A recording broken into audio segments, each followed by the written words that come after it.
Hello everybody and welcome to part 5. This week we're going to be creating a core game object which we'll call oGame that's going to manage the game, so to speak. It's not actually going to do a whole lot, it's going to mostly initialize things, so any settings and things we need to change or run in code right at the very beginning of the game, any global variables we need to establish, that kind of thing, or handle anything meta, maybe any debug commands and things like that that we need to put into the game that don't really fit into other isolated or unique manager objects, okay? That doesn't take a whole lot of time to set up, so we're also going to be doing a couple of other things. We're going to be bringing in our first tile set and sort of decorating our room so it doesn't just look like all these red squares anymore. And we're also going to be what's the other thing we're doing? Oh, that's right, we're going to be pausing the game as well. We're going to be showing you how to get a pause system in. Nice to have that in early. I think I did it actually quite late in my pre-production stuff, but having that in early is nice that you can make sure it's enveloped everything consistently throughout the project. So first of all, I'm going to clean up this room and also create a few new rooms in our room structure. So I'm going to go to the coal layer first of all and just select this tile and get a nice big brush and just right click to just erase everything. We're also going to delete the player for now from this room as well. And what I'm going to do is I'm going to rename this room our parent. Actually, I think I will have the player because I'm probably always going to want an instance of the player in every room we make. So what this room is going to do is act as a parent room, if you will, for any rooms in our game. All that means is we're going to kind of use this room as a template for other rooms to copy from. Mostly in terms of layer structure, okay? So what this does is, if I have certain layers that I know are going to be in every room, if I always have an instances layer, if I always have this coal layer with collisions, if I always have certain tile layers for drawing tiles, I can just add them to the parent room and they'll be copied across into other rooms, all right? So I'm going to right click on parent and hit create child, and you'll see it kind of turns into a little tree form, and call this our village. That's going to be the name of our first room. It's going to be the room from the demo with the two little houses in it. And you can see it's just made, you'll see we're in our village now. It might look like we've not actually moved anywhere because it's the same as this. It's made a complete copy basically of the other room, even down to where the player is positioned and that. As I say, the main use for this for us is to create a layer structure that we can copy from room to room. So if in our village I just go into the coal layer, you can see that each one of these has become kind of highlighted, and that's showing that it's basically inheriting that layer perfectly from the parent room. Whereas if I, and even if I draw here, it's still inheriting because it's just inheriting all the properties of that layer from our parent. Whereas if I made a new layer, you'd see it kind of breaks all of them because they would then all have different depths and so on, right? Anyway, let's clear that up for a second. If I come back into our parent and I add another layer in here, just call this, put it under there, another tile layer, and just call it tiles main. It's just going to be one for drawing our main sort of artwork. And then I come back into our village, you see our village has now got that layer as well. Also you can see on the coal layer, if I draw this here and I come back into our parent, that doesn't duplicate back in here because this is the child and this is the parent, okay? That's not the only room I'm going to make. I'm actually going to duplicate our parent here as a room outside of this inheritance tree and just call it our init, short for initialization, and drag it right to the top so that it's the first room we ever load when we run the game.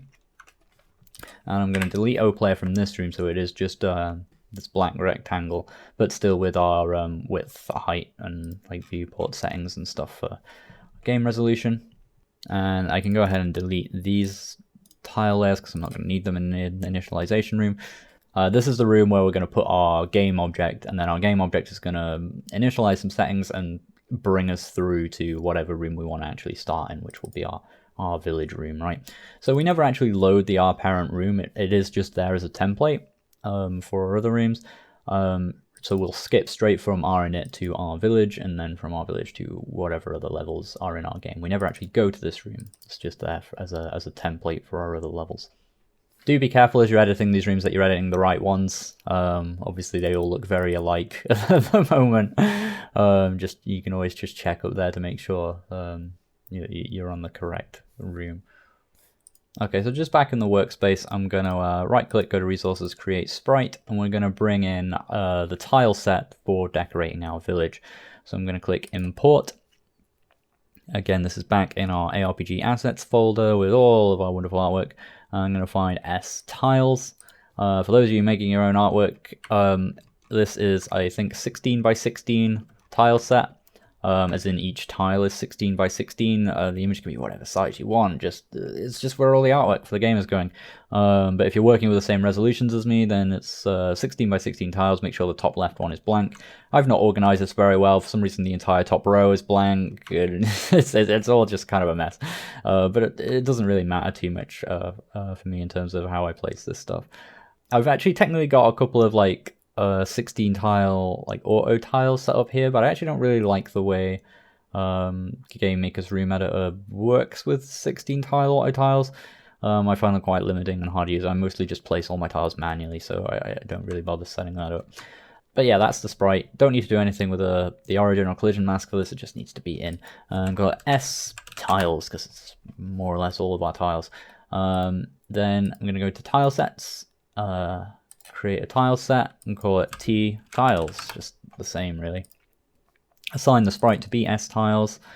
Mine by default has gone 16 by 16, so just make sure that that's correct.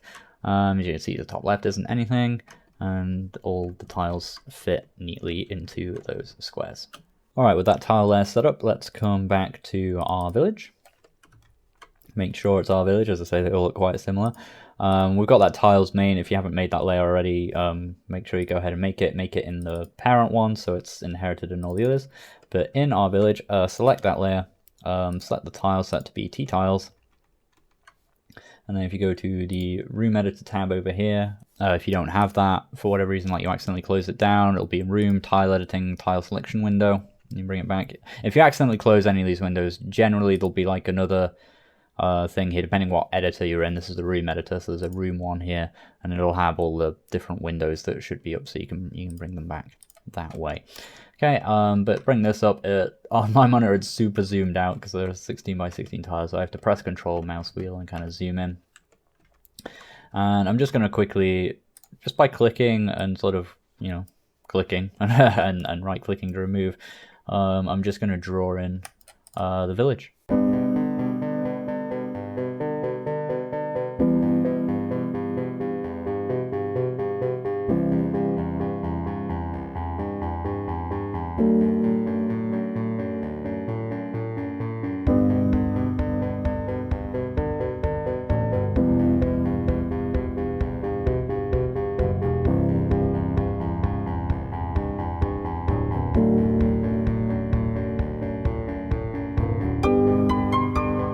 Alright, I think that'll do for now for the base tile there.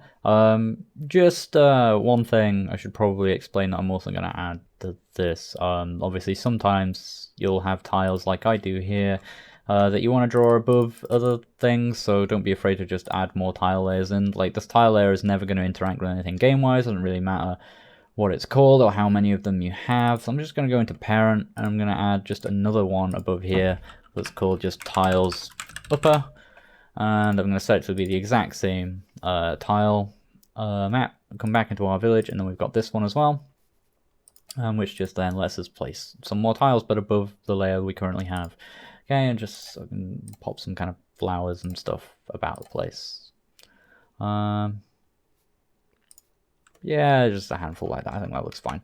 Alright, so that's our village, now a bit easier to distinguish from our other rooms. I'm going to move the player first of all. We don't want him standing on this wall.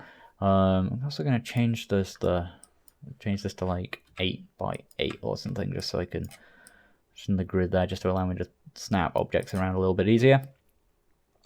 And then I'm going to come to the coal layer and just paint in the collidable areas. Okay. Oh, that's a good point actually. If I come to our parent, I need to move this above The other things, just so we can actually see it above our art tiles. Okay, that's important. When we come back here, you can see that's inherited fine. It's important. We actually need to be able to see it above the art, so we can see what we're doing. So I'm just going to paint in where I want to be collidable. So as we don't want you walking off here, we'll just put an invisible wall there for now. We'll do something about that later. Not sure what. That. And yeah, we'll also stop you walking off here just for now, because we'll make that an area transition eventually.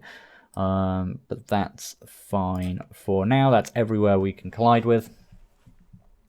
So that would all work, other than the fact we can't actually get to this room because we'll be stuck in our init at the moment, with no way to actually get to this room, but it would work. Obviously, as well, we're going to eventually put roofs on our buildings as well. They're not just going to look like these empty spaces. But we're going to save that for a future episode, because I'm going to deal with... we'll put those on at the same time as I deal with making it so you can have rooms that aren't necessarily room track. Like this one will be a transition. We'll go from this to a separate room entirely where we have a shop. Whereas this one will just be one where we kind of make the roof transparent once you go in, and you can kind of see what you're doing on the inside. So they're two different things. So we're going to leave them for later. For now, they can just kind of look like this, which I think is fine.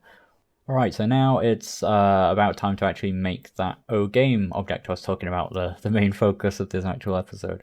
So I'm going to right click on objects, hit create object, and call it oGame. I'm going to mark it as persistent. That's kind of important. I'm also going to close the room editors that we've got, just to close that down. Yeah, so we need to mark it persistent because this object is going to hang around between rooms. Like you say, instances of this object will persist between rooms.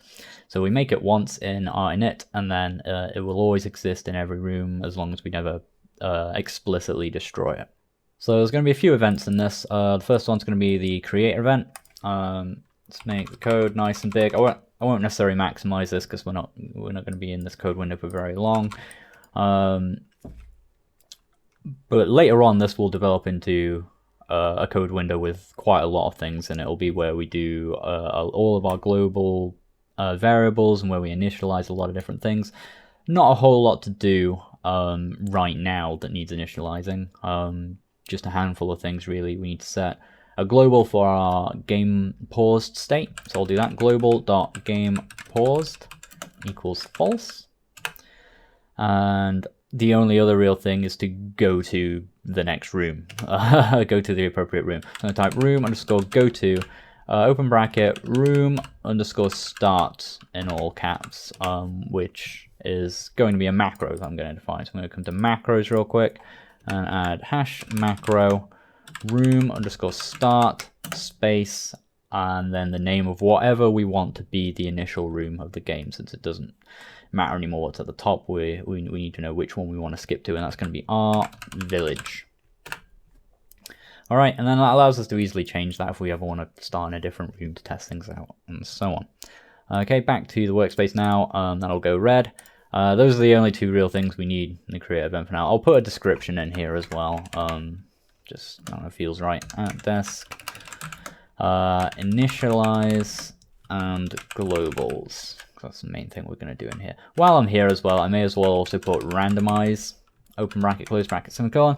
That's a function that will just change the random seed of the game. Okay, just to make sure. If you ever do anything in your game, and most games of any complexity usually have some element of RNG in them somewhere or other. Not all, but you know, the vast majority. You probably want to have this somewhere unless you're doing something specific, because otherwise every single time you run your game, the random results are always going to be the same. That guarantees, like if you made a game that generated 3 random numbers and just printed them to the screen and say it came up with 12, 32, 56, every single time you ran it, it would come up with 12, 32, and 56 every single time, unless you have this randomize function carried out just once at the start of your game, just to randomize the seed of RNG for that game. Alright, so that's the create event for now. As I said, there's not much going on in here, but as the project develops, a lot more stuff will be getting added to this. Specifically, a lot of global variables and things like that we'll need declaring will go in here, and so on. Alright. Next, I'm going to add a couple more tiny events First is going to be a key pressed letters R event. Mostly for us rather than the players. We'll probably remove, if you want to ship this to players, it's good to remember to remove this before you actually do. Unless it's a small game and you want R to be just a game restart button.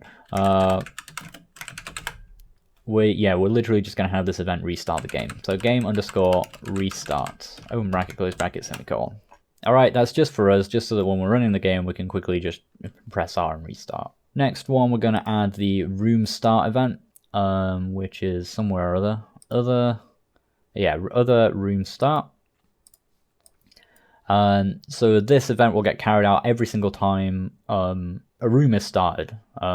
Generally a helpful event in a persistent object, so like, when you go from room to room, this is going to happen every time we do like we do in here, room go to, we go to another room and that room is initialized in the game, these things will happen, okay? Including when we go to, like if we go from that room back to our init for some reason or to another level and then we come back to our village, it'll happen again. So every single time a room is started up, all right? So on room start, what we want to do is, I'm going to set the description of this to be layer management. The only function I'm going to carry out in here for now is layer underscore set underscore visible, open bracket, call, in quotation marks, comma, false, close bracket, semicolon. All right, that is going to take that collision layer and set it to be invisible. Obviously, if we have it invisible already, that's fine. It goes from invisible to invisible. But if it's visible, it goes from visible to invisible. That just lets us keep this on while we're editing and drawing like our collision tiles around, and we're toggling it on and off. We don't have to worry about going through every single room, turning this off every time we want to run the game and see what it looks like. We can just leave it on while we're editing. Very useful. So as you can see, just sometimes a lot of the code you add is not necessarily about like the end result of the game, that the player is going to see. But sometimes you're adding code that's essentially just like a framework for you, all right, like the scaffolding around your game, if you will, that allows you to build on it easier. All right, and the last event we want to add in here for now is the end step event. So go to step, end step. Again, I can't remember why I used the end step specifically for this one, but there will be a good reason in terms of the ordering and stuff I've done with other objects and things later on. But the important thing is it's just like a normal step event, just carried out every step, just carried out after all the other step events of other objects in a particular step. All right, so the description for this one is pause the game. All right. This is just going to be about us pressing like the escape key to pause the game. In fact, before I actually do anything more in here, while it's a comment, let's just show you now. If I press F5, oh wait, nothing happens because we don't have oGame in the game. So go to RInit, go to resources on the instances layer. Make sure it's RInit and not R parent, and just stick a copy of that object in. You'll see it's a big question mark because it's got no sprite assigned. Won't actually draw that, not that we're drawing this frame anyway. It's just going to be an invisible object, and that'll just, so the first thing it does when we run the game is it loads RInit, loads this object, and then that object runs its create event, sets up those variables, and then does room go to and sends us to our village. Here we are, and you can see our collision all working fine. You can see our collision layer is invisible, even though in here it's clearly visible, just so you can see everything we're doing so far is working. Always nice to check that. All right, so back in this end step event, I will go ahead and maximize this now. We'll close down those rooms. I don't think we need to do anything more on them. And I think this is the last thing we're going to be doing in this episode. So pausing the game. We first of all just want to check if we're pressing the escape key. Simple enough. If open bracket keyboard underscore check underscore pressed vk escape. Open the braces.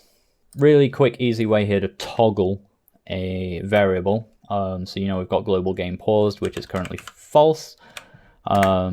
If I type global.gamePaused and set it to equal not global.gamePaused, that will just invert this boolean, okay? So rather than being like, oh, if it's false, set it to true, and if it's true, set it to false, doing this accomplishes the exact same thing. Because obviously, if gamePause is true, then notting it is going to return false, and if it's false, then notting it is going to return true, okay? So it just inverts it. Very useful. So we know we've toggled it, so we know if we were paused, we're not anymore, and if we know and we know if we were not paused, we are now. So if global.gamePaused, what we're going to do, what that means is we've only just paused. We've just paused it because we know we've just done this, so we know this is the moment we've either become paused or become unpaused. So if we've just become paused, I'm going to do with all, kind of a rare use of that. All is a keyword, and it'll just select every single instance. Okay, every single instance, every object type that's currently active in the game. All right, so with everything, game paused image speed equals image speed.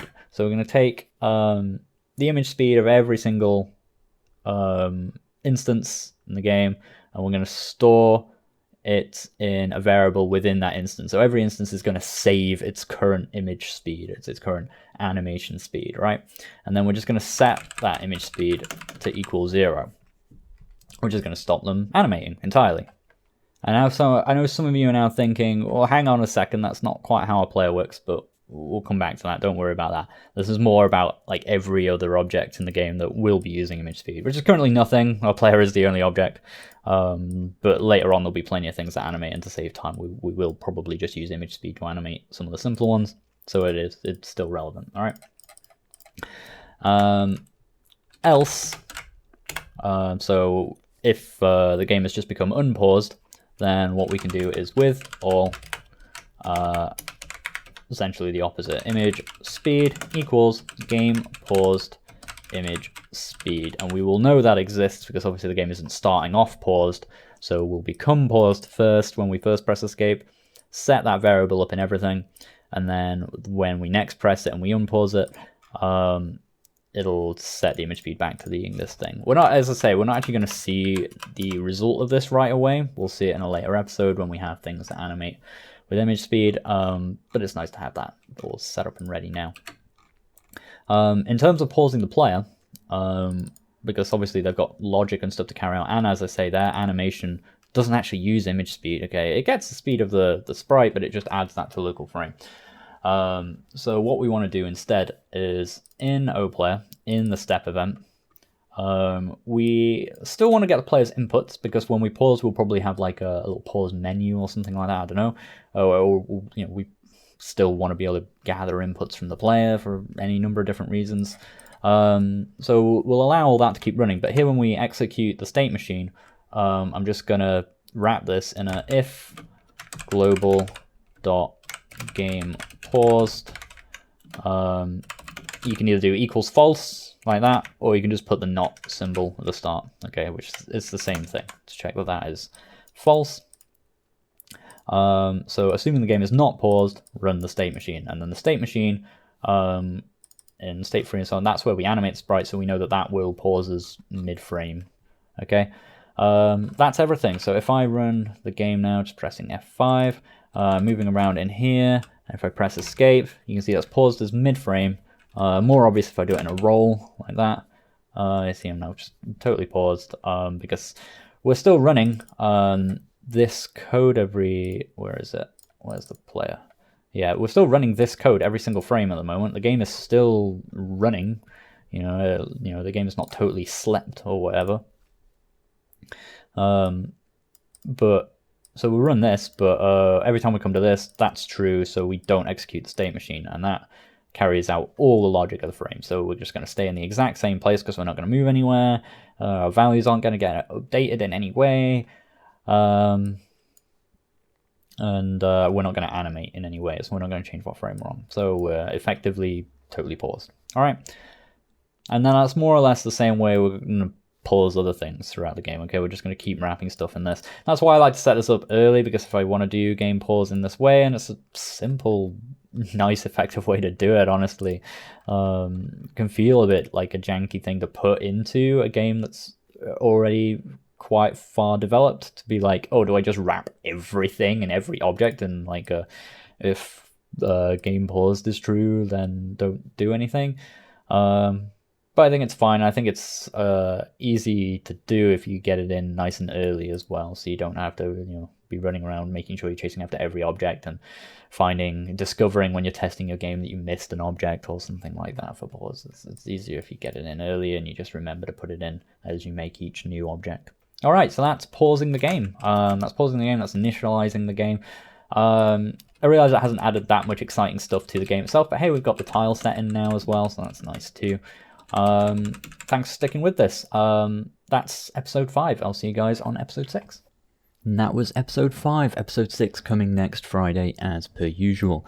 And also as per usual, thanks to all of my patrons without whom none of this work would exist. Their names are scrolling past you right now. If you want to be one of them, you can head over to patreon.com/SeanJS and get access to behind the scenes stuff, early access to videos and all that good stuff. Special thanks in particular to the following: Bailey Raid, Bowser the Dog, Bertie T, Cabbage Pants, Dakadondago, Darkrider0318, Do What Doobie, Gargoyle Drake, Hanukusi, Hare, Hoyungjin, James L. Anderson, James Siggins, Jason, Christopher King, Leo, Maria Celeste Oliveira Frailing, Max M, Nathan Wilson, Pixel Mush, Relentless Rex, Rennie Dam, Robert Churches, Rovan Darlin, Run, Rupinder, Schaefer, Scott Matthews, Samir Nyailegaglo, Stephen Hagen, T. Lesson, Travis Womack, Tyler Hubble, Victor Stewart, Phil Vertinen, Zephyr Flame, and Zinan May. Thank you all ever so much for your support, and thank you for watching. Catch you all next time.